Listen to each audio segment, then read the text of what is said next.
अरे बच्चों, नमस्कार। मैं वीना चौहान। इस बार फिर आपकी सारी गर्मी की छुट्टियां बेकार हो गई। ना दोस्तों से मिलना, ना सहेलियों से गप्पे लगाने, ना स्कूल में जाना, ना टीचर से बातचीत करना। ज़िंदगी बहुत ही एक तरह से उदास हो गई है।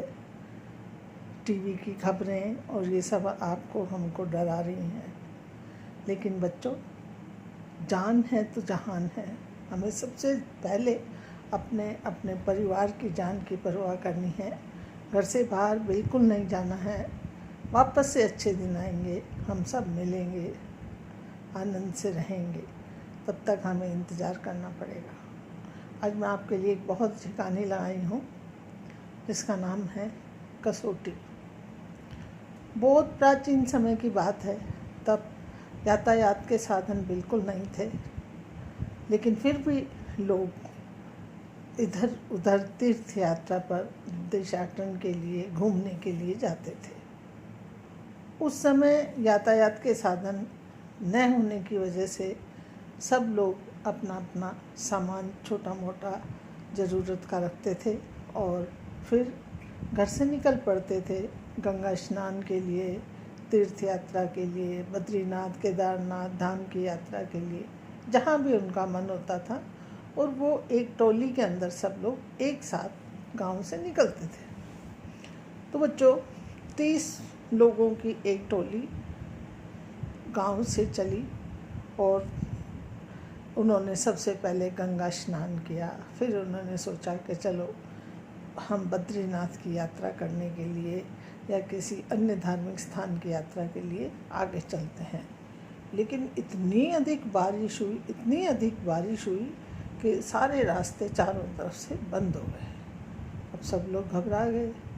तो सब लोगों ने आपस में सलाह की, हो ना हो हमारे अंदर कोई ना कोई एक व्यक्ति अवश्य ही पापात्मा है जिसके कारण हम सब की ये तीर्थ यात्रा रुक गई। तो हम लोग ऐसा करते हैं कि बारी बारी से वो जो सामने पेड़ है उसके हाथ लगा के आएंगे और जो हमारे में से पापात्मा होगी उसके ऊपर बिजली गिर के वो ख़त्म हो जाएगा। तो बारी बारी से सब, जैसे बचपन में आप खेलते थे ना कि छू के आना है, वैसे पेड़ तक जाते आ जाते, पेड़ तक जाते आ जाते। 1 2 3 4 ऐसे करते करते 29 लोग उस पेड़ को छू के अपने आप को पुण्यात्मा सिद्ध कर चुके थे। फिर जो 30वां व्यक्ति था, बहुत ही बुजुर्ग था, परेशान सा रहता था। इतनी बारिश के अंदर उसके घुटनों में इतना दम भी नहीं था कि वो पेड़ तक जाए। तो उसने कहा कि सब लोग तो जाके आ ही गए और कुछ भी तो नहीं हुआ, तो मुझे आप इतनी बारिश के अंदर मत भेजिए, मेरे कीचड़ में पैर सन जाएंगे, मेरे घुटने भी दर्द कर रहे हैं। लेकिन सब लोगों ने कहा नहीं नहीं नहीं नहीं, आपको तो जाना ही पड़ेगा। और हम तो सब अपने अपने पुण्यात्मा होने का दिखाई चुके हैं। वहाँ हाथ लगा के हम तो पापात्मा है ही नहीं तो हम पर बिजली गिर जाती। अब वो बेचारा बुजुर्ग अपनी लाठी टेकते और उस पेड़ के पास पहुंचा और पहुंचते ही बहुत तेज गर्जना के साथ बिजली गिरी। लेकिन बच्चों, बिजली कहाँ गिरी बता सकते हैं आप? बिजली गिरी उन 29 लोगों के ऊपर जो अपने आप को पुण्यात्मा सिद्ध कर चुके थे।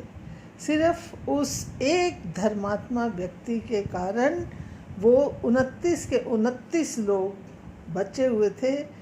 जब जैसे ही उन्होंने उसको उस पेड़ तक पहुंचाया, ईश्वर ने उन 29 को उनके कर्मों की सज़ा दी और उस एक व्यक्ति को जो सबसे पुण्यात्मा था उसको ईश्वर ने इस तरह से बचा लिया। तो बच्चों, हमें हमेशा अच्छे कर्म करते रहना चाहिए, क्योंकि ईश्वर सब देखता है और उसकी नज़रों से ना पापी बच सकता है और ना चालाक, होशियार, रिश्वतखोर ये सब बच सकते हैं। तो एक सुप्रीम पावर हमें हर समय निगाह से देख रही है, इसलिए हमें हमेशा अच्छे काम करने चाहिए। धन्यवाद, नमस्कार।